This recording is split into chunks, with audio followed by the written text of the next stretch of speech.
Ça va bien, M. Vecto? Oui, M. Laplante. Passez une belle été? À date, l'été, j'espère qu'elle va se prolonger. Bien, tant mieux, moi aussi. Monsieur le maire, vous vous souvenez, bien, tout le monde a assisté là, dans les dernières années, l'UPAC qui est débarqué à Saint-Jean-sur-Richelieu pour venir accuser des entreprises de collusion contre la municipalité. Même 2 employés de la ville ont été accusés. Et donc, suite à ces arrestations-là, suite à l'opération de l'UPAC, la ville a entrepris des poursuites de 3,6 millions de dollars contre ces entreprises qui ont supposément fait de la collusion contre les contribuables juanais. La ville à la dernière réunion, la ville a conclu une entente avec les entreprises accusées pour une entente hors cours de 1,1 million de dollars. Donc, 1,1 million que les entreprises vont verser à la ville. Et nous avons appris par la suite dans le Canada français que la ville avait dépensé en frais d'avocat et en autres honoraires professionnels 1 million de dollars. Donc, bilan pour les contribuables ont récupéré 100 000 dollars. Donc, c'est à peu près sur 3,6 millions. On s'entend que c'est 2,8 du montant. 3 conseillers ont voté contre. Yann Landlois, Justin Bessette et Hugues Larivière ont voté contre cette entente-là. Monsieur le maire, vous trouvez vraiment que cette entente-là est profitable pour les contribuables joannais? Monsieur Laplante, ce que je vais vous dire, c'est que le conseil au complet a eu la présentation. La question, c'est vous, Monsieur le maire, est-ce que vous trouvez que cette entente est vraiment profitable pour les contribuables? Je suis en train de vous répondre. Si vous me permettez, là, on est 13 personnes, il y en a 3 qui ont voté. Il y en a quand même 10 qui ont trouvé que ça avait du sens. Je n'ai pas fait ça unilatéralement, M. Laplante. Et l'autre chose dans laquelle je ne peux pas rentrer dans les détails, ça a été fait, c'était clair, c'était indiqué dans le Canada français. À partir du moment, là, il y a un conseil antérieur à nous. Dans le 1 million que vous dites, il y a eu 500 000 d'experts pour pouvoir démontrer que potentiellement, on s'était fait flouer. Après ça, il y a eu 500 000 d'avocats. Il y a une omission que vous faites dans votre déclaration, c'est qu'il y a une compagnie qui était le plus gros joueur, la compagnie Sifbeck, qui était à 2,6 millions, qui a déposé le bilan avant même que la ville entame des poursuites. Alors, si vous me posez la question, est-ce que c'est un bon deal pour les contribuables?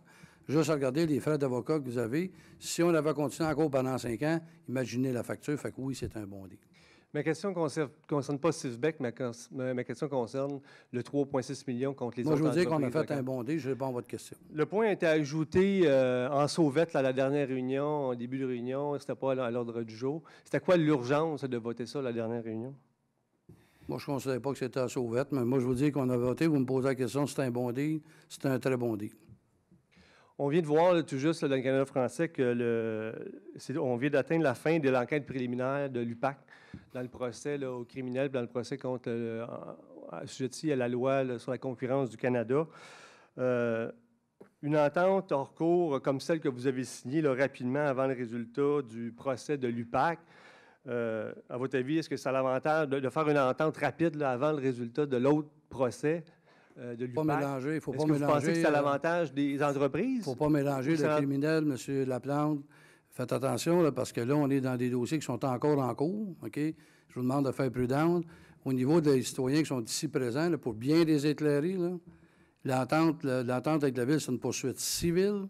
Et c'est les compagnies dans lesquelles il y a une entente pour le procès civil sont encore sous enquête avec l'UPAC, qui ne sont pas sortis du bois avec l'UPAC. C'est exactement ce que je dis. pas les choux et les chèvres. C'est exactement ce que je dis, M. le maire. La preuve pour votre procès civil aurait été beaucoup plus facile à faire.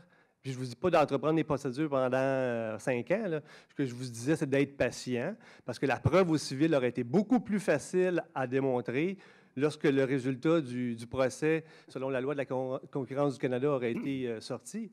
Donc, pourquoi que la Ville n'a pas attendu la fin du procès de l'UPAC avant d'essayer de récupérer un maximum d'argent pour les contribuables? Très simple, M. Laplante, pour les mêmes raisons que vous avez dit tantôt. On avait, avec l'enquête préliminaire, on avait à peine 1 an de procès, puis on était rendu à 1 million de frais d'avocat. Il y a près de 30 joueurs là-dedans. La continuité, on a fait une évaluation approximative. Puis il n'y a pas un avocat, il n'y a pas un bureau d'avocat capable de nous dire, mais on estimait au niveau du conseil qu'on s'en allait allègrement vers des dépenses de 2 à 3 millions de frais. Et maintenant, autre chose très importante, ces gens-là, dans le moment où ils sont accusés, ne sont pas reconnus coupables. Et les experts, ce qu'ils nous ont dit, on pense que potentiellement, la Ville aurait été flouée. Ça reste tout à démontrer. Je vous dirais, M. Laplante, les seules personnes qui sont malheureuses ce soir, ce sont les avocats. Monsieur le maire, n'oubliez jamais pour qui vous travaillez vraiment. 2,8 du montant, à mon avis, c'est vraiment insuffisant. Oui. M. Laplante, juste pour conclure, OK, justement, par la fonction que j'occupe, avec sagesse, OK, je ne suis pas au casino, donc je n'avais pas le droit de gambler l'argent des citoyens pour une facture potentielle de 3-4 millions. Alors, ça termine notre discussion. Les frais d'avocat, les avocats n'étaient pas obligés d'entreprendre les procédures. Tout ce qu'il fallait, c'est d'être patient et d'attendre le résultat de l'autre procès pour pouvoir récupérer vraiment le maximum d'argent des contribuables. Il n'y avait pas à entreprendre des procédures, il était déjà entrepris, M. Laplante. Exactement, il fallait juste attendre. Les dépenses avaient déjà été faites. Avec un potentiel de 3 millions de frais d'avocat. Merci.